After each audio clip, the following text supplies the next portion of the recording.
नमस्कार दोस्तों, कहानियों की श्रृंखला में आज सुनेंगे सुप्रतिष्ठित लेखिका मैत्रेयी पुष्पा जी की कहानी केतकी। लेकिन उससे पहले मेरा आपसे विनम्र अनुरोध है कि अगर मेरे द्वारा सुनाई हुई कहानियाँ आपको अच्छी लगती हैं तो मेरे चैनल को सब्सक्राइब ज़रूर करें, लाइक करें और अपने दोस्तों और परिचितों में शेयर भी करें। बेल आइकन दबाना बिल्कुल भी ना भूलें। आज सुनिए केतकी। ब्रजभूमि के जिस कोने में जमुना बहती है उसी ओर करील कुंजों की ओट मेरा गांव मधुपुर बसा हुआ है। केतकी वहीं ब्याह कर उसी गांव आई थी। ट्रैक्टर की ट्रॉली में बिछे मखमली पतले कालीन पर मुख पर लंबा और गुंठन डाले सिर झुकाए बैठी थी। ट्रैक्टर के आसपास बच्चे मंडरा रहे थे, जिनमें से नन्हे मुन्ने तो ट्रैक्टर को पकड़कर ही चकफेरी लगा रहे थे, लेकिन कुछ जो कद में बड़े थे बहू को गहरी दृष्टि से एकटक देख रहे थे।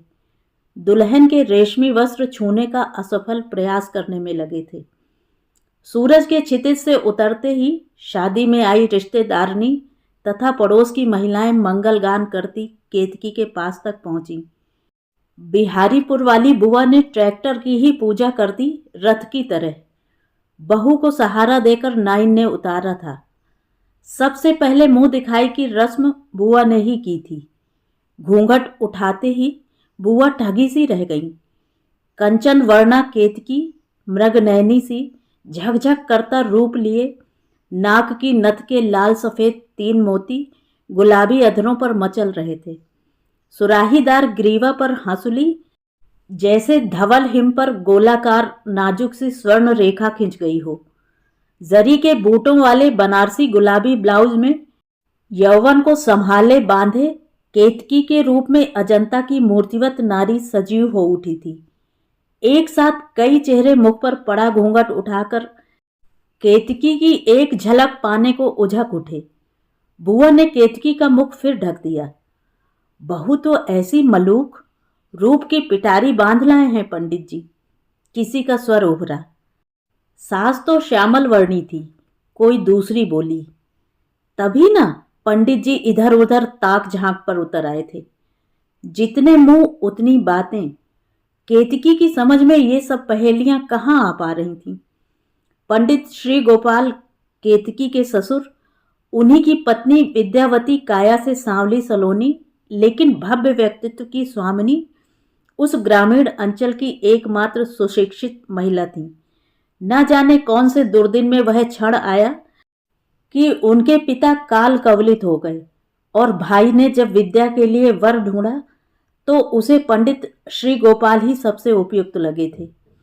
ऊंचा पूरा शरीर, गौरवर्ण, मुख पर दपदपाता तेज तथा स्वभाव से अति शालीन नवयुवक। उसी कस्बे में अध्यापन करते थे जहां विद्यावती जन्मी थी। और क्या चाहिए था। विद्यावती जब उस गांव में ब्याह कर पहुंची तो अटपटा तो उन्हें लगा, क्योंकि अपनी शिक्षा उन्होंने आगरा और बनारस जैसे शहरों में अपने मामा के यहाँ रहकर पूरी की थी। लेकिन जल्दी ही उन्होंने अपने गांव के उस घरौंदे को सुरुचिपूर्ण सजावट और सुविधाओं के जरिए शहरी मकान सा बना लिया था। पंडित जी ने कभी उनकी बात में दखल नहीं दिया, यथावत सहयोग ही देते रहे। गांव में जो चीज कहीं भी नहीं मिलती, गृहस्थी का वह साधन उनके यहाँ अवश्य मिल जाता। क्या इमाम दस्ता, सिवाई की मशीन, विभिन्न सांचे, तोसक, तकिया, ठाकुर जी का पालना और न जाने क्या क्या। विद्यावती ने न जाने कहाँ कहाँ से जरूरत के सामान ला लाकर अपने घर को आदर्श गृहस्थाश्रम बना लिया था। एक छोटा कमरा उनका पुस्तकालय था। समाचार पत्र से लेकर धर्मयुग, नवनीत जैसी पत्रिकाएं और कामायनी, साकेत, उद्धव शतक, द्वापर, सिद्धराज जैसी पुस्तकें मैंने उनके घर पढ़ी हैं। निराट बीहड़ में सड़क से 4 मील दूरी पर बसे इस गांव में पंडित जी का घर मुझे अपनी आधुनिकता पर चकित करता रहा है। तीनों बच्चे वैशाली, श्रीकांत और मणिकांत जब पढ़ने की आयु में आए तो विद्यावती के मन में अपनी शिक्षा के सदुपयोग का विचार भी कौंधने लगा।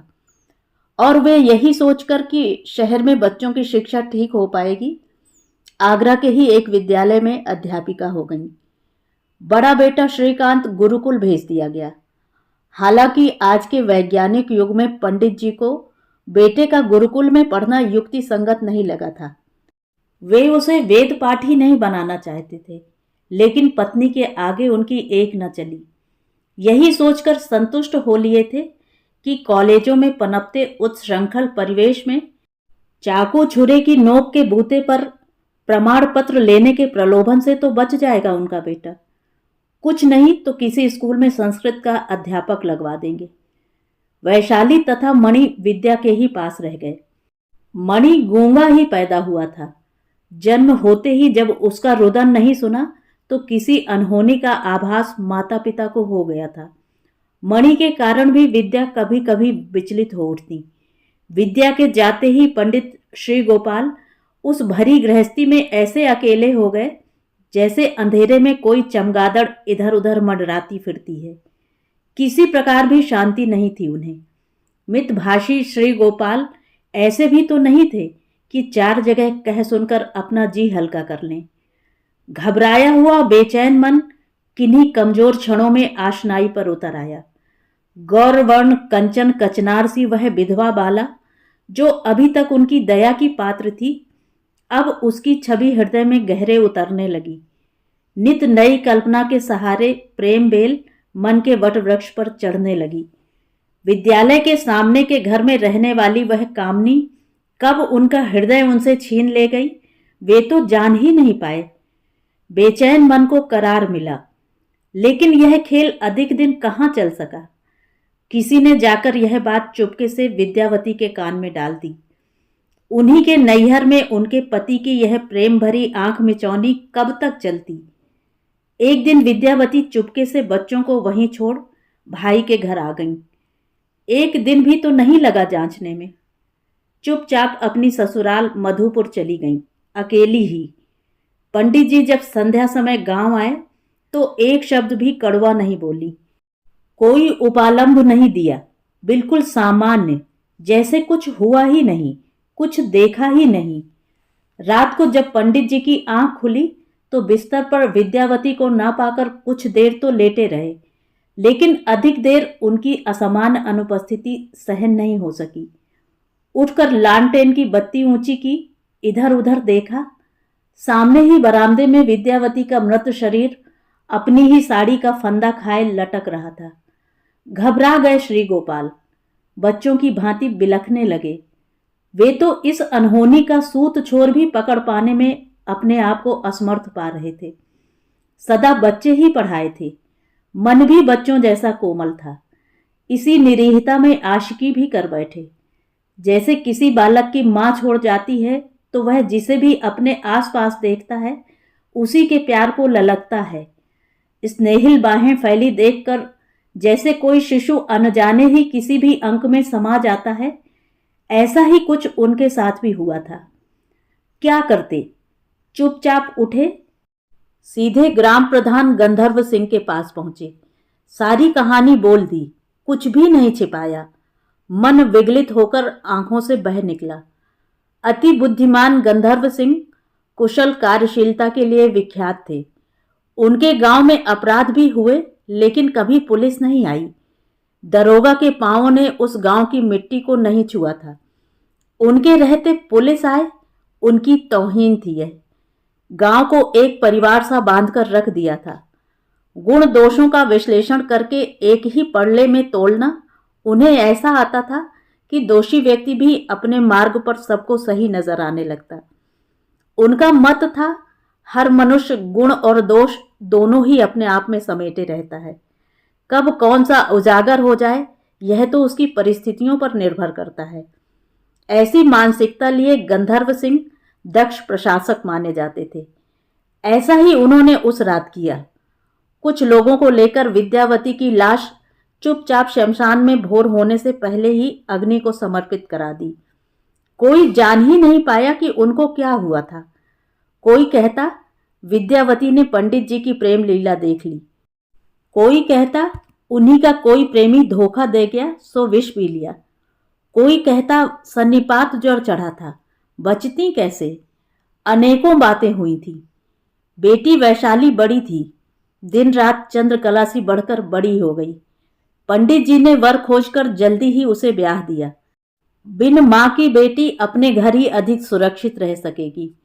श्रीकांत गुरुकुल में ही पढ़ रहा था और मणिकांत को पढ़ाने के लिए प्रयत्न करते ही रहते, लेकिन गूंगा होने के साथ साथ वह कुशाग्र बुद्धि बालक नहीं था। थोड़ा बहुत ही पढ़ पाया। अपने दूसरे विवाह की बात तो श्री गोपाल ने कभी सोची भी नहीं, लेकिन रिश्ते तो आते ही रहते थे। हमारे समाज में पुरुष चाहे जितनी उम्र लांघ जाए, पत्नी के रूप में कुंवारी कन्या उसे मिल ही जाती है। केतकी का विवाह प्रस्ताव भी पंडित जी के लिए ही आया था।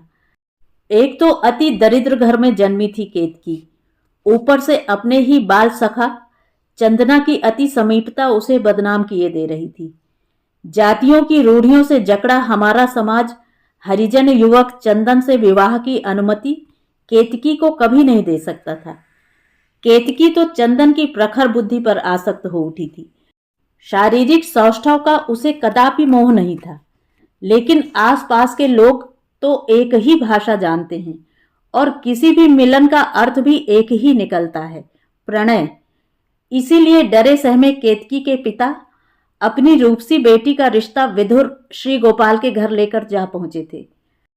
अपनी दशा को देखते हुए वे किसी सुयोग्य नव युवक वर की तलाश का साहस ही नहीं जुटा पाए। पंडित श्री गोपाल मन से अति कोमल तथा विचारों से यथासंभव आधुनिक थे। उन्हें कन्या के पिता की मजबूरी समझते देर नहीं लगी।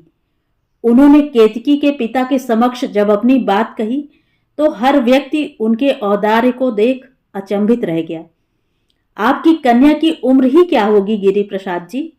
आप इसलिए मेरे बेटे श्रीकांत का हाथ नहीं मांग पा रहे कि कदाचित मैंने उसके दहेज से अपना घर भरने की बात सोच रखी हो। ऐसा हरगिज नहीं है। यह विवाह प्रस्ताव मेरे लिए न होकर श्रीकांत के लिए ही उपयुक्त है। धन्य हो उठे थे केतकी के पिता। कैसा भय लेकर आए थे और कैसा मैत्री भाव मिला। यही सोच रहे थे कि गंधर्व सिंह का यह गांव कितने ही सुदूर आंतरिक अंचल में क्यों न बसा हो, लेकिन यहाँ के कण कण में मानवता का निवास है। केतकी यहीं सुखी रहेगी। और खुशी से केतकी का कन्यादान कर दिया था। विवाह की गहमा गहमी कम होने लगी। मेहमान विदा होने लगे।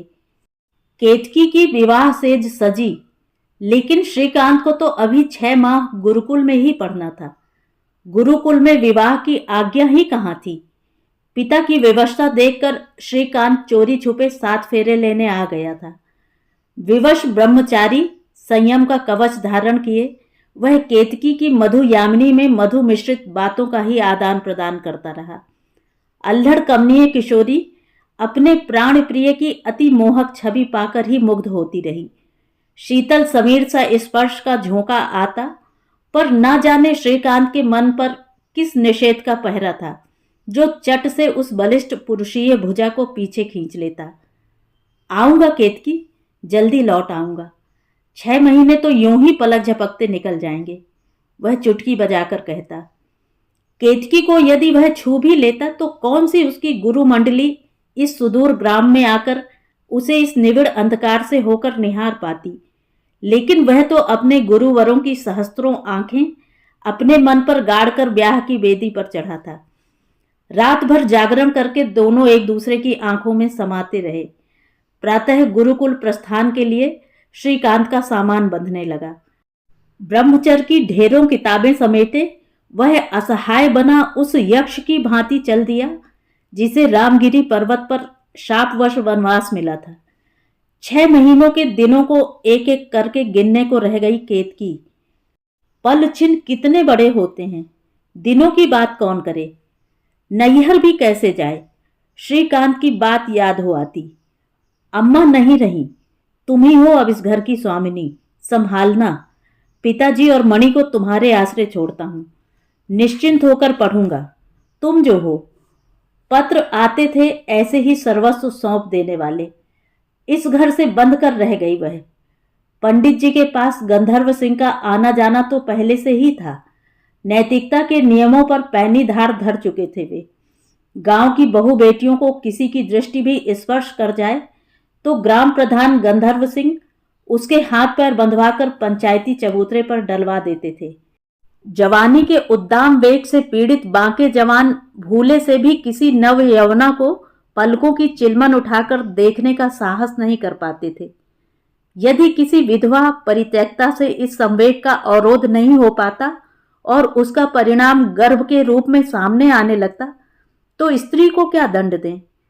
बहुत सोच विचार कर उन्होंने यह समाधान निकाल लिया था कि उसी घर के पुरुष सदस्य का भरी पंचायत में हाथ गहने को कह देते थे गंधर्व सिंह, और इस तरह अजन्मे शिशु के पिता की घोषणा भी हो जाती। ऐसा बहुजन हिताय नियम बना दिया था जिससे कितने ही जन्मे अजन्मे शिशु हत्या से बच जाते। उस स्त्री के घर वाले भी क्या करते, यह जानते हुए भी कि यह रक्त बीज उनका अपना नहीं है, स्वीकार करने को बाध्य हो जाते। कुल की मर्यादा की रक्षा जो करनी होती। पंडित श्री गोपाल देख रहे थे कि गंधर्व सिंह का आना जाना कुछ अधिक ही बढ़ गया है। प्रगाढ़ मैत्री के उपरांत भी पहले कभी 6-8 दिन में आना होता था, लेकिन अब ऐसी बात नहीं है। आते तो घंटों बैठे रहते। केतकी कभी चाय भिजवाती, कभी पानी तो कभी भोजन। मणि हर समय तो रहता नहीं था, वैसे ही वह गूंगा मंद बुद्धि बालक था। केतकी को ही चाहे अनचाहे जलपान देने आना पड़ता। पाजेब की झनकार से घर गुंजरित हो उठता था और साथ ही गंधर्व सिंह का मन। केतकी ने कितनी बार कहा था, देखो मणि, घर में रहा करो, खासकर गंधर्व काका के आने पर। जानते हो, मुझे चाय पानी देने जाना पड़ता है। अच्छा लगता है क्या? मणि भाभी की आज्ञा पालन करने का हर संभव प्रयत्न करता, लेकिन कभी कभी भूल हो ही जाती। भाभी को जितना मणि ने चाहा, शायद उतना वह अपनी मां से भी जुड़ नहीं पाता। भाभी तो स्नेह में डूबी मणि को ममता से नहलाती रहती। मणि के पास बोल होते तो वह क्या क्या न कहता, लेकिन केतकी तो मणि की आंखों की भाषा समझ गई थी। उसकी भूख प्यास सब वह मणि की आंखों में पढ़ लेती। अब गंधर्व सिंह जैसे सूंघ कर आने लगे थे। पंडित जी स्कूल में पढ़ाने गए होते और मणि को किसी बहाने बाहर भेज देते। अजीब सी स्थिति हो उठती। अकेली क्या करे, अंदर हो जाती। थोड़ी देर बाद वे अपने मार्ग चले जाते। नैतिकता की बागडोर संभाले गंधर्व सिंह ने अपनी आंखों में बसी शालीनता का डंका जो बजा रखा था, इसलिए शक सुबह के लिए स्थान नहीं बचता था। गौरवर्ण ऊंचे पूरे कद की सुंदर पत्नी होने पर उन्हें क्या आवश्यकता थी किसी और को देखने की। लेकिन केतकी अपने रूप में कैसा जादू भर लाई है कि गंधर्व सिंह के पांव उधर ही खींचे चले जाते हैं। झीना घूंघट मुंह पर डाले जब वह उनके सामने से निकलती तो पंडित जी लाख अपने मुख पर आए भाव छिपाते, लेकिन फिर भी मुग्ध हुई आंखें आंगन तक उसी का पीछा करती हुई वहां तक जाती जहां से केतकी ओझल न हो जाए। अकेले में घंटों सोचते रहते। औरों की बात तो अलग है, लेकिन पंडित मेरा मित्र है, क्या सोचेगा। रात दिन का चैन हर ले गई यह बित्ते भर की छोकरी। उसी को पा जाने की घात लगाए वे रात भर जागते रहते। पंडित जी श्रीकांत से मिलने गुरुकुल जाने लगे। गंधर्व सिंह की नजर में खोट है कि नहीं जांच नहीं पा रहे थे, लेकिन मित्र है यही सोचकर घर की जिम्मेदारी उन्हीं को सौंप गए। केतकी और मणि का ख्याल रखना गंधर्व, कहकर श्री गोपाल चले गए। रात गहराने लगी थी। मन नहीं लग रहा था केतकी का। इधर उधर टहलने लगी। फिर जाकर श्रीकांत के पत्र निकाल लाई। दिए की मध्यम रोशनी में पढ़ते पढ़ते प्रेम विभोर हुई जा रही थी। अभी तो तपस्या शुरू हुई है श्री, मेरी और तुम्हारी दोनों की। भगवान से मनाना कि हम उसी तरह फिर मिलें जैसे उस मधुयामिनी में मिले थे। सोच ही रही थी कि द्वार पर दस्तक हुई। मणि होगा सोचकर उठी और द्वार खोल दिया, लेकिन सामने मणि नहीं गंधर्व सिंह खड़े थे। तुरंत सिर का पल्ला नीचे कर लिया। गंधर्व सिंह अंदर आकर बैठ गए। पानी ले आओ केतकी, इधर से निकल रहा था, प्यास लगी थी। सोचा पानी पीता चलूं तथा तुम लोगों की खबर भी लेता चलूं। पंडित तो 4 दिन की कहकर गया है। तुम घबराना नहीं, मैं तो हूं। केतकी तो कांप उठी थी। इतनी रात गए यह क्यों आए हैं? पानी लेने अंदर गई। तब तक गंधर्व सिंह द्वार के वज्र कपाट बंद कर चुके थे तथा मणि के कमरे के किवाड़ों की कुंडी भी ऊपर से चढ़ा दी थी। गांव और गांव के पर्वतीय इलाके में रणकेसरी से माने जाने वाले गंधर्व सिंह केतकी के सामने आते ही कैसे दीन याचक बने पालतू कुत्ते से दुम हिलाने लगे थे। याचना की यह घिनौनी तस्वीर भी होती है। केतकी इस बात से नितांत अपरिचित थी। ससुर की अवस्था का यह वृद्ध होता नर क्या अब भी अपनी वासना के लिए किसी षोडशी कन्या का पार्श्व चाहता है? यही सोचकर वह आश्चर्यचकित हुई जा रही थी। केतकी वहां से हटकर आंगन की ओर बढ़ रही थी, लेकिन पीछे पीछे वह मदांध कामुक स्वप्नवेशी भी चला आ रहा था।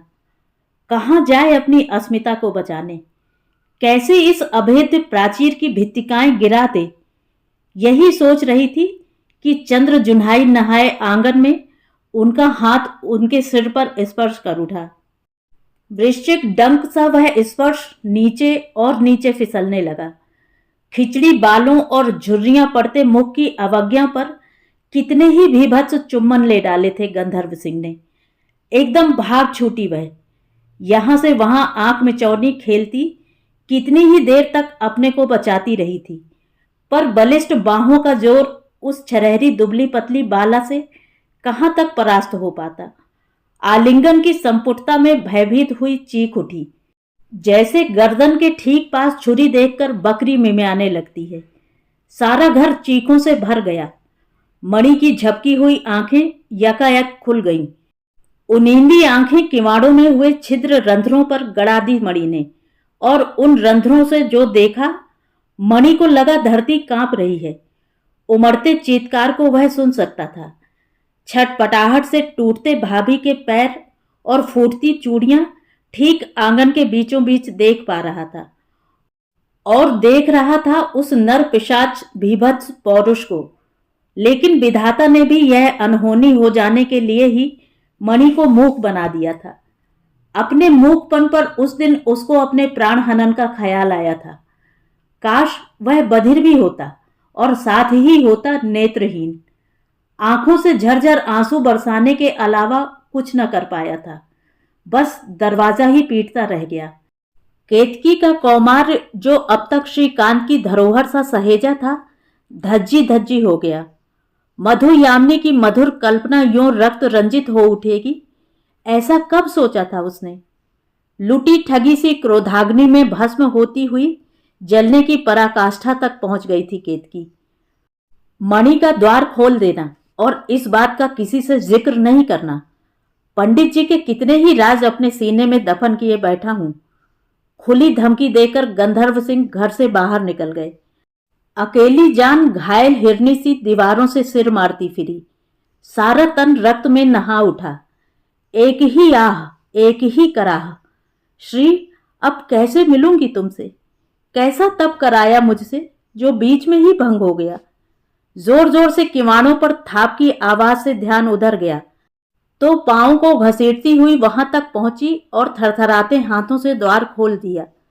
किवाड़ आधे ही खुले थे कि मणि गिरकर उसके पांव में लौटने लगा। जिह्वाहीन निरीह बालक केवल आंखों से रो रहा था। केतकी ने पांव पर से उठाकर सीने से लगा लिया। मेरे मणि, मेरे बच्चे, तू भी यहां था? लिपट गई मणि से। आंसुओं की अविरल धारा से एक दूसरे को भिगो रहे थे। कौन सुनता था, कौन देखता था वहां? कई बार सोचा ससुर के आने के पहले ही जान दे दे, लेकिन कोई शक्ति रोकती थी यूं कायर बन आत्मदहन करने से। सारे तूफान मन में समेटे सामान्य हो उठी, जैसे कुछ हुआ ही नहीं। जब मणि हाथ में कुल्हाड़ी लिए मिट्टी की कसम खाकर मिट्टी माथे से लगाने लगा तो उसने बरस दिया। मणि, किसी से कुछ ना कहना, कह दिया मैंने। हाँ। पंडित जी गुरुकुल से लौट आए। श्री की कुशल मंगल सुना दी केतकी को। सब कुछ ऐसे चलने लगा जैसे कुछ हुआ ही नहीं था। प्रलय के पश्चात की असीमित शांति समा गई उसके जीवन में। किसी से कुछ भी नहीं बोलती थी। गंधर्व सिंह का आना जाना भी ज्यों का त्यों चलता रहा। जघन्य अपराधी ने मन का चोर जरा भी तो उजागर नहीं होने दिया। मणि की आंखों में उन्हें देखकर जो खून उतरने लगा था, उसे देखकर गंधर्व सिंह पल दो पल को भयभीत से बुरी तरह सिहर उठते। 4 महीने बीतने को आ गए। केतकी के अंदर का जीव गर्भ में सांसें लेने लगा, हरकत होने लगी। पेट में पल रहे गंधर्व सिंह के इस अंश की वह हत्या कदापि करना नहीं चाहती थी। आज एक ऐसा ही फैसला होना था जिसकी दोषणी थी रेशमिया। रेशमिया के सिर पर यह अपराध था कि वह अपने यौवन के उद्दाम संवेग को रोक पाने में असमर्थ हुई व्यभिचार कर बैठी है। गर्भ में दिन दिन बढ़ता शिशु उसके दुराचार की घोषणा करने लगा है। रेशमिया का देवर गिरधर सिंह उसका हाथ पकड़ने को राजी हो गया था। क्या करता? विधवा भाभी की कोख में न जाने किसका अंश था, लेकिन पिता का नाम उस शिशु को उसके सिवा देता भी कौन? सो सारा दोष अपने सिर लेने में ही भला था। कुल की मर्यादा भी तो बचानी थी। पूरा गांव एकत्रित था। ऐसे किस्से सभी को लालायित कर देते हैं। चुल्लू भर पानी तो डूबने को उन्हें ही नसीब नहीं हो पाता जो घटना के मुख्य पात्र होते हैं। उस बदनाम कलंकित गर्भिता को देखने की आतुरता लोगों में बढ़ रही थी। सभा प्रारंभ हुई। एक ओर ऊंचे आसन पर गंधर्व सिंह, उनका पुत्र गजराज सिंह, पंडित श्री गोपाल तथा गांव के 2 अन्य सदस्य बैठे थे। बाकी सभी नीचे जाजिम बिछाकर बैठे थे। भीड़ काफी थी, पैर रखने की जगह नहीं थी। प्रारंभ किया गंधर्व सिंह ने। मुलजिमा रेशमिया बेवा चंद्र सिंह अपने कसूर का इकरार करती है तो खड़ी हो जाए। रेशमिया लंबा घूंघट डाले खड़ी हो गई। सहस्त्रों आंखें अपनी दृष्टि से उसे छेदने लगीं। वह नीचे मुख किए पैर के अंगूठे से जमीन खरोंच रही थी। गंधर्व सिंह की आवाज गूंजी, रेशमिया, अपने इस गर्भ के लिए यदि गिरधर सिंह को जिम्मेदार ठहराती है तो बढ़कर उसका हाथ थाम ले। जब तक रेशमिया गिरधर की ओर बढ़ती, तब तक केतकी बिना घूंघट के चुपचाप चलती हुई आई और पंचायत के बीच में खड़ी हो गई।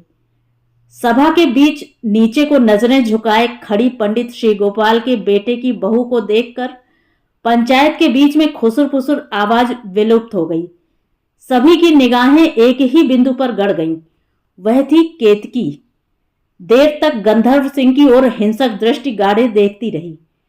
पंडित जी उसकी धृष्टता पर बौखला उठे। आखिर क्या हो गया है? यह केतकी यहां?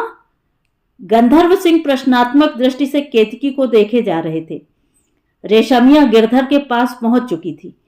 गिरधर सभा के बीच निर्विकार भाव से खड़ा हो गया।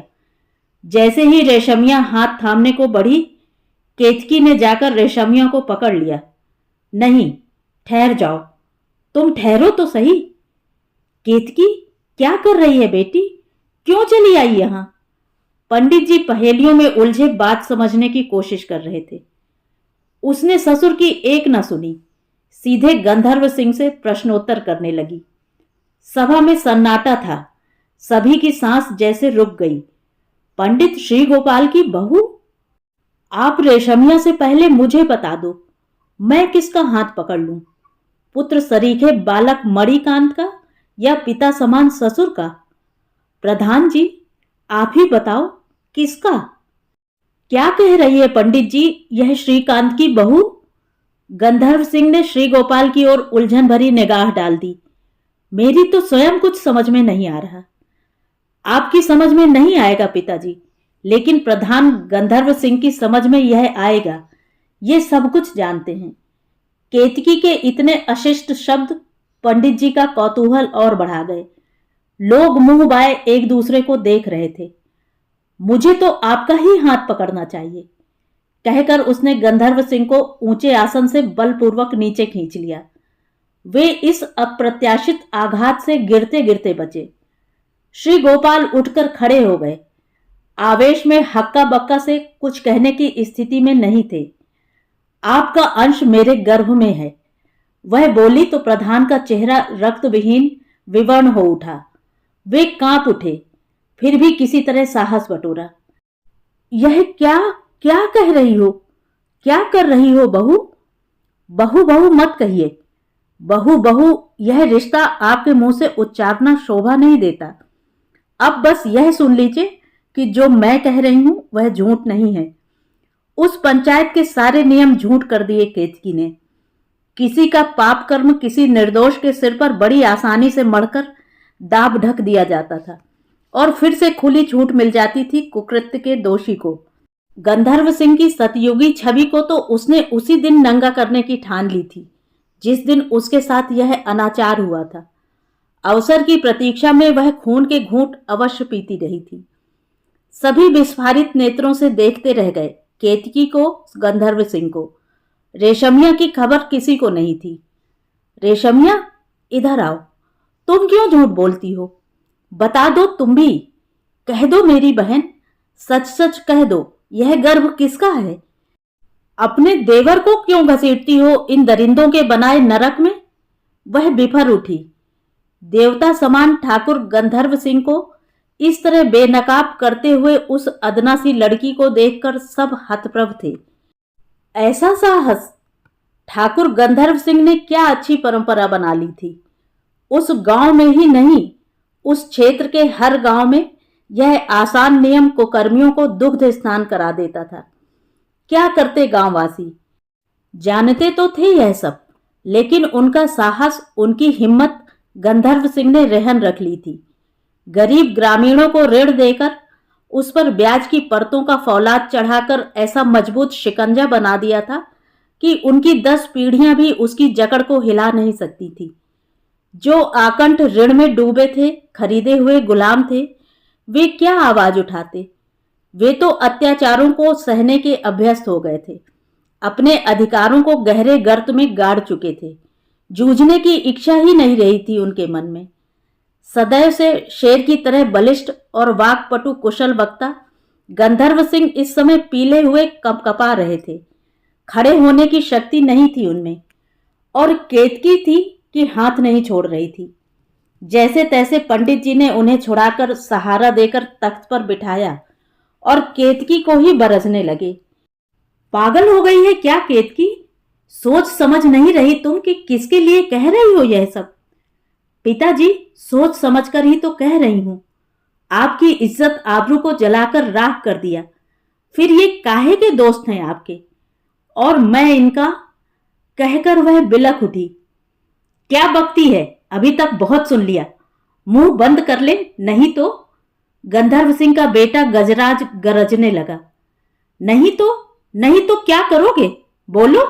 मेरे पति श्रीकांत लौटेंगे तो क्या कहूंगी उनसे? कौन सा मुख लेकर जाऊंगी उनके समक्ष? बता दो मुझे। पिता के कुकर्मों की चर्चा नहीं सुनी जा रही। तुम सभी एक से हो। अपने कच्चे चिट्ठे न खुलवाओ मुझसे, मुझे सब पता है। सारे गांव की जनता का तुमने मुंह बंद कर रखा है।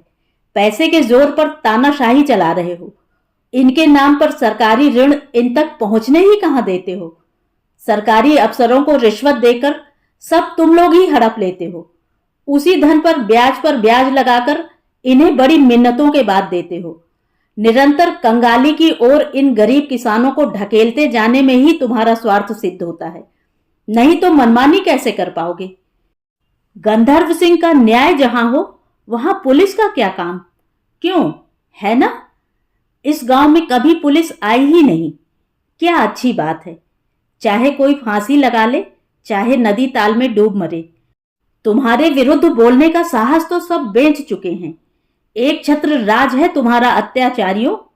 लेकिन आंखें खोलकर देखो, आज पुलिस आ गई है। मैं लाई हूं पुलिस, क्योंकि मुझे तुम्हारा भय नहीं है। वह बोले जा रही थी, रोकने का साहस किसी में नहीं रहा। पुलिस के जवान पंचायत को चारों ओर से घेरे खड़े थे। सभी अचंभित हो उठे। यह पुलिस को खबर किसने कर दी? पुलिस इंस्पेक्टर चंदन वर्मा, केतकी का बाल सखा ही आया था अपनी गारद के साथ। केतकी ने इस अन्याय को मिटा देने की शपथ उठा ली थी। एक पत्र में सारी कहानी लिख भेजी थी और आह्वान किया था। चंदन, आज तुम्हें पुकारती हूं। सब कुछ लुट जाने के पश्चात लेकिन यदि मैं चुप रही तो यही अत्याचार दोहराया जाता रहेगा। इस गांव की न जाने कितनी युवतियां अपने मुख पर स्वयं ही कालिक पुतवाना स्वीकार करती रहेंगी, डर से, दुराचारियों के भय से। मैं पंडित श्री गोपाल के उज्जवल कुल की पुत्र वधु इस कुल के कलंकित होने के भय से यदि आज डर गई तो न जाने कितनी केतकी यूं ही लुटती रहेंगी, बदनाम होती रहेंगी, और कितने नव युवक उस कलंक को अपने सिर लेकर आजन्म कुंठित होते रहेंगे। मेरे बताए दिन तुम्हें मधुपुर पहुंच जाना है। आजन्म तुम्हारी ऋणी रहूंगी। केतकी। चंदन वर्मा का हाँ में उत्तर मिला था। मणि ही तो गया था पत्र लेकर। अब मणि, वह नासमझ बालक, यकाएक समझदार हो उठा था। उस भयानक रात ने उसे असमय प्रौढ़ मन दे दिया था। सारे दिन चुपचाप न जाने क्या सोचता रहता था।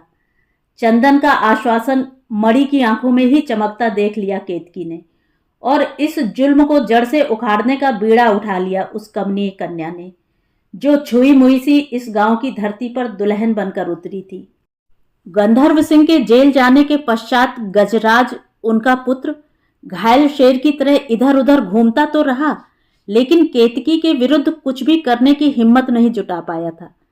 हार कर एक षड्यंत्री पत्र श्रीकांत को गुरुकुल के पते पर लिख दिया था। पढ़ा लिखा पति श्रीकांत, जिस पर केतकी को गर्व था, पत्र पाकर तुरंत दौड़ा चला आया। सभी को एक ही चिंता थी, अब श्रीकांत केतकी के साथ कैसे पेश आएगा? क्या उसके साहसीय सत्य को स्वीकार पाएगा?